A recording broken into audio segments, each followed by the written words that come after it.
Welcome back to my channel. Just 4 days ago, 15 charges in 90 million medicinal fraud, autism fraud has been brought to justice, have been charged. And I bet you that the Democrat Party, the whole Democrat Party, not just the ones in Minnesota knew about it, but the whole Democrat Party from Obama all the way down knew about what's going on in Minnesota. Hell, I wouldn't be surprised. They had fraud going on when Obama was in office. That's how that's how bad it smells. What's going on with this trial. Let's go ahead and get into the video. Enjoy. Individual was a target of investigation this morning. That individual is currently on the run after having jumped out of a fourth-story balcony. I want you to get a good look at him right now. You'll see him running here. He is currently on the run. We need your help. If you recognize this individual, if you know this individual, if you can provide any information related to this individual, I would encourage you to call 1-800-CALL-FBI, CALL-FBI, or go to the internet at www.tips.fbi.gov or call your local law enforcement. Today, we are announcing criminal charges against 15 defendants in Minnesota for fraud schemes that targeted over $90 million in taxpayer dollars. Let me be clear up front about something. This is not the end of our work in Minnesota. This is not the end of the beginning of our work in Minnesota.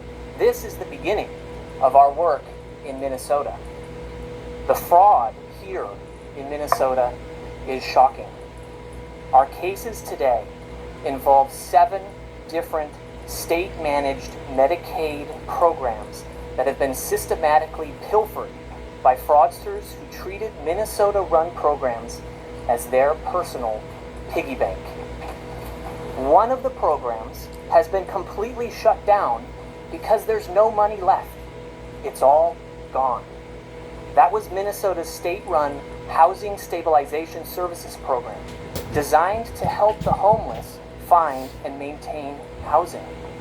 It was estimated in 2020 that it would cost only about $2.5 million a year to fund the program, but it ended up costing almost 50 times that much, over $104 million by 2024 due to fraud. And because of all the fraud, Minnesota had to shut the program down in 2025, and now these services no longer exist for these vulnerable homeless populations. The same trends exist for other Minnesota-run taxpayer-funded programs. An autism program that cost the taxpayer $600,000 just 6 years ago skyrocketed to over $400 million. And to be sure, that number is not driven by supply and demand. It is not driven by healthcare or charity. It is fraud. To tackle this crisis, and it is a crisis in Minnesota, earlier this year, the Department of Justice surged 11 strike force prosecutors from across the country to be here on the ground fighting the rampant fraud targeting our taxpayer-funded programs. And large numbers of agents from our partners at the FBI, HHS-OIG, HSI, IRS-CI, and others joined our prosecutors to rapidly unmask fraudulent actors in Minnesota. These agents and prosecutors have been working around the clock to root out the criminals stealing taxpayer dollars, and I am proud of all they accomplished in such a short time. Their hard work made today possible. Make no mistake, today's charges are unprecedented. They include the highest loss amount ever charged in a Medicaid case in Minnesota, and the largest autism fraud scheme ever charged by the Department of Justice. The common theme throughout these cases is fraudsters exploiting vulnerable programs and vulnerable people to enrich themselves, no matter the consequences to the programs or to the people. For example, One defendant is charged with defrauding the Integrated Community Supports Medicaid program. This program is designed to help individuals with disabilities live independently. One patient was supposed to be receiving 24-hour care through this program, but he was actually being serviced by a fraudster and received no services. This patient was later found dead. Meanwhile, the architect of this fraud scheme was billing Medicaid as if he was providing care to this patient. The defendant even submitted a claim of over $400 for services he never provided the day before this man died. In another example, 2 defendants have been charged for defrauding a program designed to offer medical services to those with autism spectrum disorder. As alleged, the defendants paid kickbacks to parents who brought their children to autism centers, diagnosed children with autism regardless of medical necessity, and billed for autism services that were never actually provided. In one final example, 2 defendants have been charged in an over $22 million fraud scheme involving the Individualized Home Supports Program. This program was meant to support disabled individuals who wanted to live in their own homes. Instead, these disabled individuals were used like lottery tickets by these defendants to generate millions of dollars, which these defendants used to expand their real estate holdings, purchase luxury vehicles, and splurge on expensive jewelry. We will not, full stop, tolerate this greed and deceit. We will not let fraudsters bankrupt Medicare and Medicaid the same way that they bankrupted the Housing Stabilization Services Program. As mentioned, this is just the beginning. With the support of President Trump, Vice President Vance, Acting Attorney General Blanche, Chairman Ferguson and the White House Anti-Fraud Task Force, Secretary Kennedy, Dr. Oz and his team, and the entire federal fraud-fighting apparatus, the Department of Justice will continue expanding our reach across the country to pursue all fraud, no matter how large, no matter how small, no matter how hard. Since April 1st, DOJ's Fraud Division has announced over 450 fraud enforcement actions nationwide, representing billions of taxpayer dollars. And this week already, we're delivering results coast to coast with a trial conviction in Brooklyn involving a $40 million drug distribution and fraud scheme, and a trial conviction in Los Angeles involving a $40 million Botox injection fraud scheme. To expand our reach, we are announcing today the expansion of the healthcare fraud Midwest Strike Force to Minnesota and the hiring of 15 additional prosecutors dedicated to combating Medicaid fraud nationwide. These additional resources will ensure that the DOJ's Fraud Division will be better equipped to stop fraud and hold criminals accountable. My message to the Minnesota community and to all of America is this: if you see something that seems too good to be true, tell us.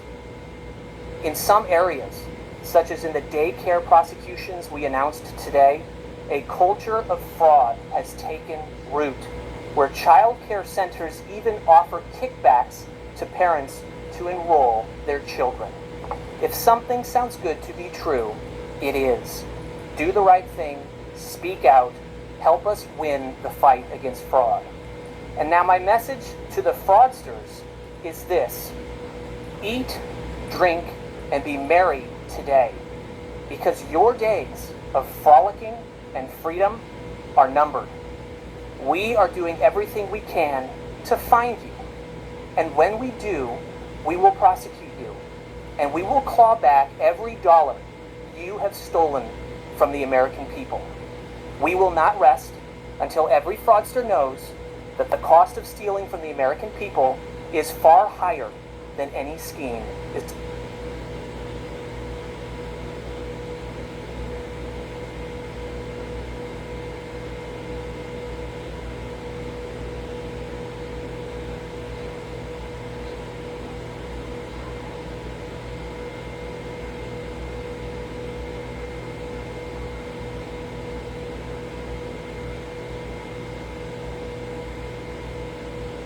Have you been hurt at work and feel like the workers' comp system is taking advantage of you? You're not alone. A lot of injured workers are stuck in a system that's confusing, frustrating, and honestly just plain unfair. Maybe your job rushed you back too soon. Maybe your doctor doesn't seem to care. Or maybe you're just sitting at home waiting to hear something, anything about your case, and getting nowhere. If you've suffered a serious injury at work, like a broken bone, a torn tendon, or anything that required surgery, you could be entitled to big compensation and real answers. And it doesn't matter if the injury happened weeks or even months ago.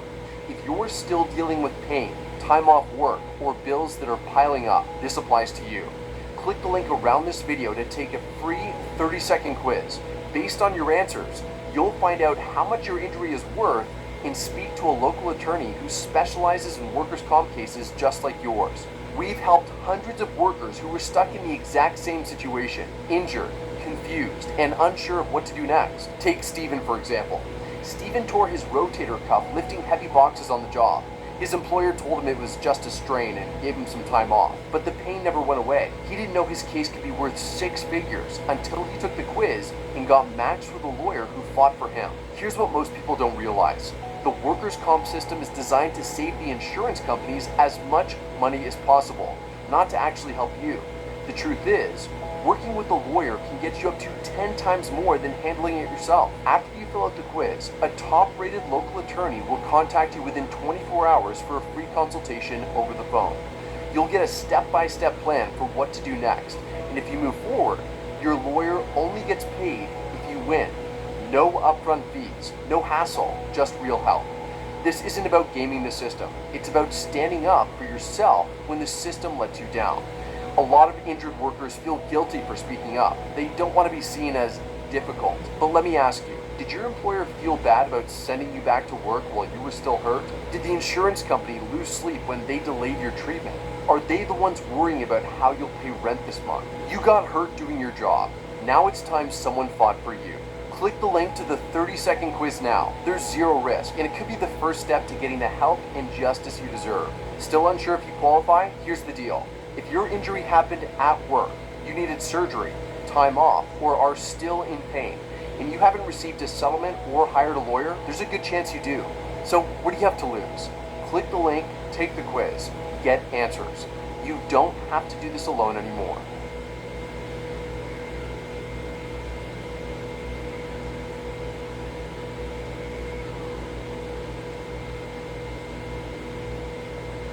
Is worth. Thank you all for being here. I'll now turn the podium over to Secretary Kennedy.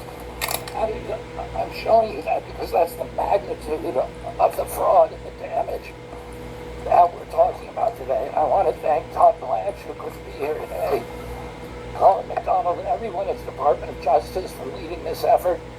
I want to thank also the FBI, who you're going to hear from in a little while, the HHS Office of Inspector General, CMS, and especially Dr. Oz, the White House Anti-Fraud Task Force and Vice President Vance, and the investigators and law enforcement personnel whose relentless work made today's action possible. Today's arrests represent the largest autism fraud bust in American history. This was not a paperwork error. It was not a technical violation. This was organized theft that exploited the most vulnerable children in America. Deceived families and stole taxpayer dollars meant to help children with autism access legitimate care and support. Investigators uncovered brazen schemes that billed taxpayers for non-existent services, fraudulent diagnoses, and fake care, while criminals enrich themselves at public expense.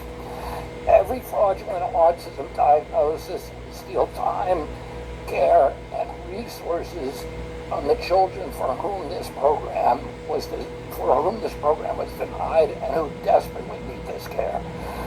Families with autistic children already face enormous challenges navigating therapies, specialists, and support systems. Fraud makes those barriers even steeper.